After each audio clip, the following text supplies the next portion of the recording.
Welcome to Lectio Divina Reflections, Friday of the second week of Easter. From the responsorial psalm, I believe that I shall see the bounty of the Lord in the land of the living. Wait for the Lord with courage, be stout-hearted, and wait for the Lord. One thing I seek, to dwell in the house of the Lord.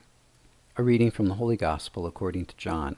Then Jesus took the loaves, gave thanks, and distributed them to those who were reclining, and also as much of the fish as they wanted. When they had had their fill, he said to his disciples, "Gather the fragments left over, so that nothing will be wasted." So they collected them and filled 12 wicker baskets with fragments from the 5 barley loaves that had been more than they could eat. When the people saw the sign he had done, they said, "This is truly the prophet, the one who is to come into the world." Since Jesus knew that they were going to come and carry him off to make him king, he withdrew again to the mountain alone. Crowds began to follow Jesus because they saw the miracles he performed among the sick. Before feeding the crowd of 5,000 that came to him, Jesus asked Philip a question. "Where can we buy enough food for them to eat?" Knowing what he would do, Jesus asked Philip to test him.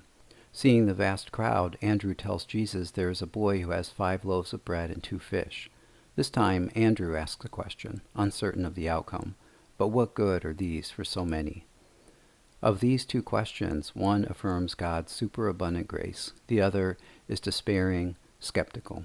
Every day, God tests our faith by giving us countless opportunities to trust him. Where do we go for true food, true drink?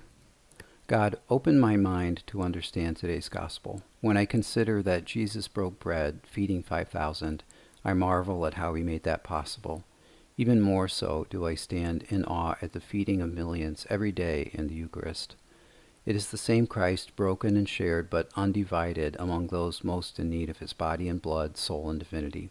There is something in Jesus' question, where can we buy enough food for them to eat, that begs to be answered. We can't buy what we most need. No one can. Only you, Lord, can supply the Eucharistic meal that makes you present within me and makes me whole. Glory be to the Father, and to the Son, and to the Holy Spirit, as it was in the beginning, is now, and ever shall be, world without end. Amen.